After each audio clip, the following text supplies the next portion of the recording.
Hello everyone, today I will analyze a passage ordering problem focusing on dynamic relationship between fear and reason. So I'll start by clarifying a few key terms, then briefly analyze the passage, and finally explain the logical structure that leads to a correct sequence. First, let's cover some vocabulary essential for understanding the main concept. So in the passage we have the word suppress. Suppress means to forcefully prevent something from being developed or expressed, or to hold back. So we have something called a arousal. Arousal means the state of being activated or stimulated, often emotionally. So now let's look at the passage itself, which starts by introducing a core conflict. The opening sentence highlights the fragile balance between fear and reason, noting that the sharp emotion arises, silence logic.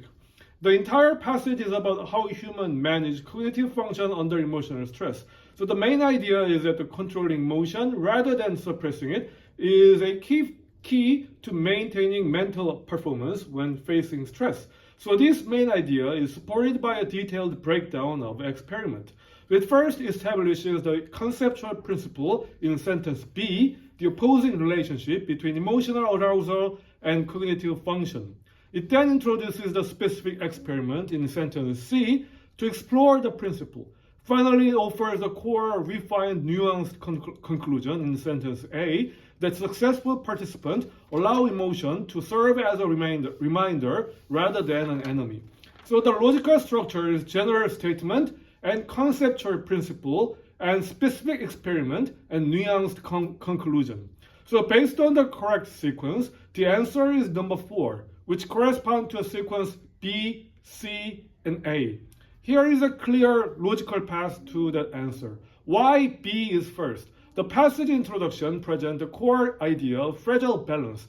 Sentence B follows this up by providing the conceptual framework for this balancing using the metaphor. The study demonstrated that the emotional arousal and cognitive function like opposing weights on a scale.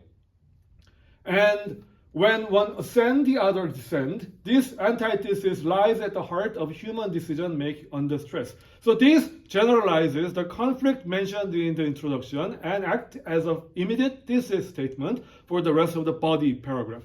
Why C follows B? Sentence B establishes the general principle. Sentence C immediately uses a connecting phrase. To explore this conflict, psychologist Lyra conducted an experiment in which participants were shown threatening images while being asked to solve simple puzzles. So since B just established the opposing weight principle, C must follow to introduce the specific experiment by Lyra, designed to explore that very principle in action.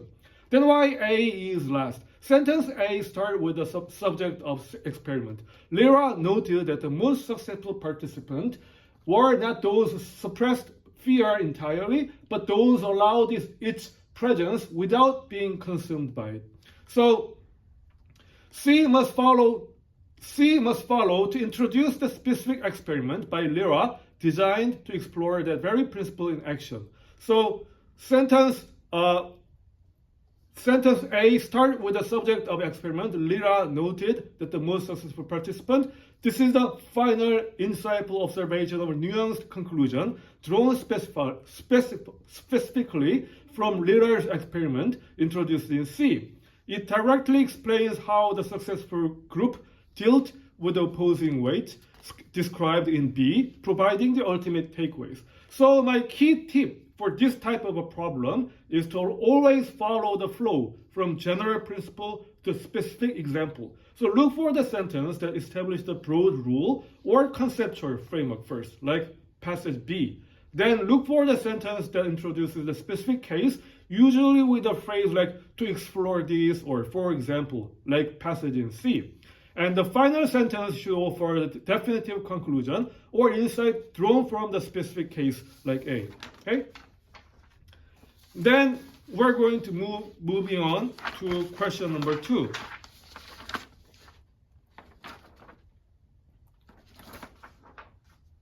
So let's take a look at the vocabulary first. We have a deterministic, the vocabulary deterministic. Deterministic means the idea that outcomes are completely predictable if initial conditions are known. And we also have quantum mechanics. Quantum mechanics is a branch of physics describing the unpredictable behavior of subatomic particles. So the passage begins with a central concept: science seeks order in chaos. Yet, as discovery deepens, what once appears simple often reveals hidden complexity. So this passage is about progress lies not in erasing uncertainty, but in learning to coexist with it. So the main idea is scientific progress emerged not by eliminating uncertainty, but by understanding and managing it. So the sentence A here describes the classic science which sought complete predictability, and in the beginning passage it introduces that in classic science people emphasize order, which is the fixed rules. And sentence B introduces quantum mechanics, showing that certainty is limited. So in a modern era, a relatively new field, quantum mechanics, it argued that we need to accept idea of uncertainty, because the idea of certainty is limited in the area of science. And science C presents a modern perspective, embracing both order and chaos. So the logical flow moves from past understanding and challenge and modern synthesis. So step 1, why A comes first. A establishes the historical belief in deterministic law. This sets up a clear starting point for understanding science's evolving approach to order. Step B, why B follows A. B introduces quantum mechanics as a challenge to classic determinism. So the phrase, however, with the rise of quantum mechanics, signals a transition and contrast with passage A. And why C is last? C concludes with a modern understanding that order and chaos coexist. So it synthesizes a lesson from both A and B, showing how unpredictability leads to new patterns. So for passage ordering question like this, look for historical or logical progression. For example, like past, challenge, and modern perspective. And identify transition word. However, today, therefore, these indicate order. So remember the structure: general principle, contradiction, or complication, resolution, or synthesis. And let's moving on to question number C. Question number 3. So the vocabulary first. So mutual dependence. Mutual dependence, it means a relationship in which organisms rely on each other for survival. Also, we have stabilize. To stabilize, it means to make something steady or balanced. So the passage introduces a key idea. Nature is often described as a battlefield or survival. Yet beneath that struggle lies a quiet network of cooperation. So the main idea of this passage is survival in nature is not just about competition, but cooperation plays a crucial role here. So sentence C presents a specific example, coral reef, and how species interact. And sentence B generalizes a finding from research, showing intertwined competition and cooperation. Sentence A provides a conclusion or insight drawn from the observations, a harmony that sustains ecosystem. So the logical flow moves from specific observation, general principle, broader conclusion. So the why C comes first. C introduces the concrete example of coral reefs, showing real-world interaction of competition and cooperation. This acts as a foundation for understanding the principle. And why B follows passage C? B explains the research finding. Competition and cooperation is not opposite but intertwined. It abstracts a specific coral reef example into a broader principle. And why A is last? A provides the final insight. Ecosystem endure through a balance of self-interest and mutual dependence. It synthesizes example C and principle B into a general conclusion. So for passage ordering question like this, look for a specific and general conclusion pattern again, and identify transition cues such as her research revealed or Aria concluded. So remember, examples come first, principle second, and takeaways last. So the answer, the correct sequence is number 5, C, B, and A. And moving on to question number B. So let's take a look at the vocabulary first. We have something intuition. Okay? Intuition is the ability to understand or know something without conscious reasoning. And precision. Precision means accuracy or exactness in measurement or calculation. We have empathy, the ability to understand and share the feeling of others. So here the passage introduces a central contrast. When machines calculate, they never hesitate. When humans decide, they open doubt. So the main idea, main thesis of this passage is true intelligence requires both machines' logic and human intuition. So sentence A presents a specific example. But sorry, the passage 4 has quite a problem because your main idea is that true intelligence may require both logic and uncertainty of intuition.